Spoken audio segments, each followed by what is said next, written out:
The season to rule all seasons is finally upon us. Spring 2018. Steins Gate Zero, My Hero Academia Season 3, SAO Alternative, the new Lupin the Third series, Legend of the Galactic Heroes, and a freaking reboot of Cutie Honey. Aside from that, the new shows like Hisone to Masutan, Megalobox, and Otakoi are all showing promise as well, while the titan of last season, Darling in the Franxx, continues on strong. How could I possibly screw this up? I could talk about pretty much any of these shows and probably traffic a decent amount of views. So let's talk Violet Evergarden. That's still relevant, right?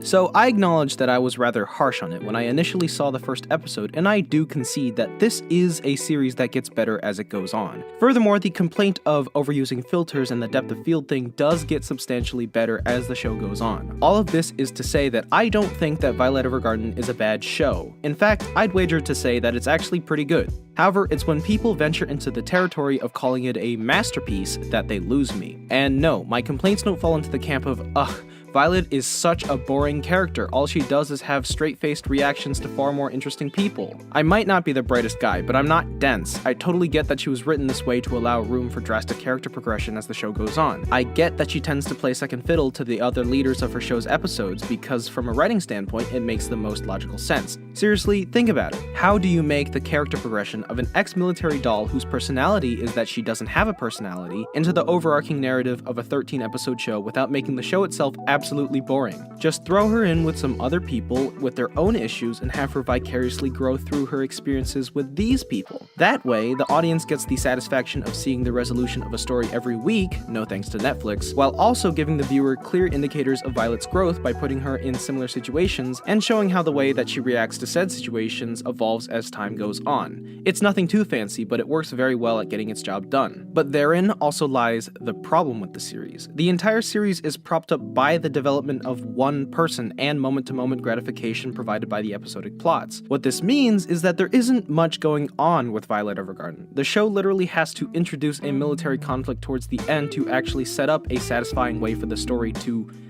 well, end. For Violet simply reconciling her feelings naturally without the backdrop of military conflict would make the series finale seem somewhat anticlimactic. However, being singly focused on the development of its eponymous character does not automatically condemn the show. Such a focus still allows the flourishes such as setting detail and the integration of fun side characters that shine through. However, it is when these details are not included that the show's quality is suddenly thrust upon a tightrope. Now the viewer's enjoyment of the show falls squarely upon the visual splendor of the animation and being completely and wholeheartedly emotionally invested in the story. If the influence of either of these factors were to falter, it would suddenly become extremely apparent that there is pretty much nothing else going on to get invested in. Violet Evergarden struggles to add much of both. In terms of the setting, yes, it's very pretty to look at and well drawn, with a vague sense of its own geology and politics, but none of the places visited seem to have any culture of their own. They're all just kind of generic versions of the ideas that they were meant to convey. Farm A, Forest B, City C, etc. On the other hand, we had shows like Konosuba and Aka 13 Kansatsuka, which both established their worlds very well. Konosuba with its clever integration of video game mechanics into actual cultural tidbits, and Aka with its clearly defined economies, cultures, and political situations of each of the 13 districts in its world. By comparison, Violet Evergarden only ever scratched the surface in establishing its world. All we know about this nation is that there was a war and it might not be over. There's no establishment of how the people dress, what food they eat, or what the state of technology even is in this fictitious land. All they did with the setting of vaguely European nation at the onset of Industrial Revolution was to make it kind of steampunk. Even with that, all they did was give Violet metal robot super fast typey arms, and give the guy at her office this really awkward looking bike with too much stuff going on. Like, why doesn't the military use any form of steampunk weaponry? Why was the bike so intense when planes are still planes and trains are still trains? Why do we see literally no one else with a prosthetic limb throughout the entire show? Was it a clever way to show that Violet was being cared for and sponsored by very wealthy people? Or was it just that they made her hands too shiny and flashy that animating that again would be too time consuming? Either way, the setting is slightly above passable at best. Here's a list of shows with better established settings for further watching. Furthermore, in the Department of Science, side characters, Violet Evergarden's cast is a bit of a mixed bag. On one hand, the leads of the episodic episodes were all very interesting, if not a tad cheesy at times. But then again, when the main appeal of the show is the individual stories of these people, it logically follows that if anything, this part of the show would have had the most effort put into developing it. On the other hand, the recurring side characters are in some cases a bit more lacking. Like this girl. Is there anything more to her than being good at letters and vaguely maternal to Violet? I don't know. Beats me. How about the delivery boy? What was his name again? What was his name again? Benedict Blue. His name is Benedict Blue. Benedict what? Okay.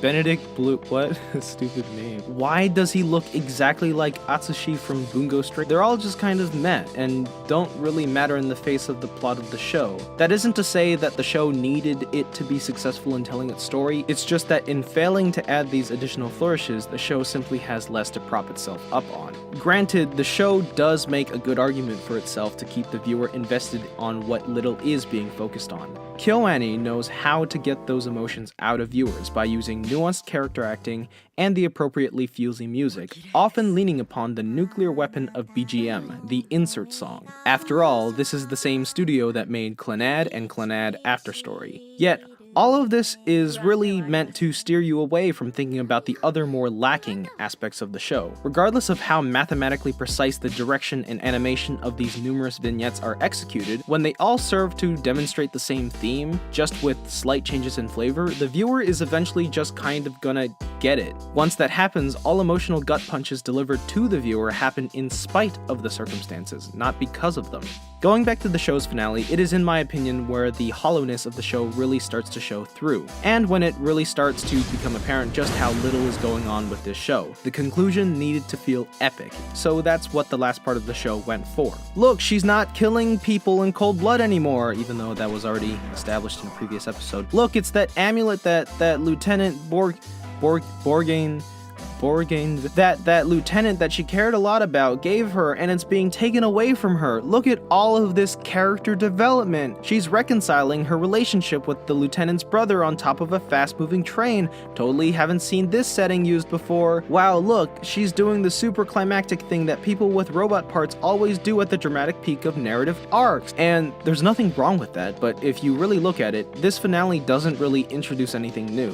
Most of the conclusion of the show is just self-congratulatory fluff that just restates what had already been established. It's just there to give a bit more oomph to all of it, and to make sure that you, as the viewer, know that the show has completed a decent character arc. Personally, what I think best encapsulates what Violet Evergarden is to me is its OP. Honestly speaking, there really isn't much in the way of symbolism or foreshadowing, but this should make sense. After all, if the team behind the OP were to actually try to add that symbolism, where would they draw upon for that added depth? The simplest answer is nowhere, because the show itself lacks that very depth. Everything shown in the OP is either just eye candy or meant to elicit some very broad emotion like sadness or anger. You can make the animation of Violet's clothes as detailed as you want, but it doesn't add any value to the shot aside from aesthetic fidelity. And at its heart, that's exactly what Violet Evergarden is, a pretty show that doesn't really say that much. So, in conclusion, I would not say that I disliked Violet Evergarden. I just wanted more, but instead the show focused on looking as polished as possible while dutifully hitting its necessary plot points instead of making the show denser with meaning. People sing its praises because for a lot of people, that's enough. It made them feel something, and to them, that's enough merit to warrant hyperbolic praise. In other words, it's just a good normie show, and I guess that's fine. Oh my god, hold the phone! Everything that I said about the OP is completely invalidated because they used the flower with her name! That's symbolism, it's so deep! Like, I get it, okay.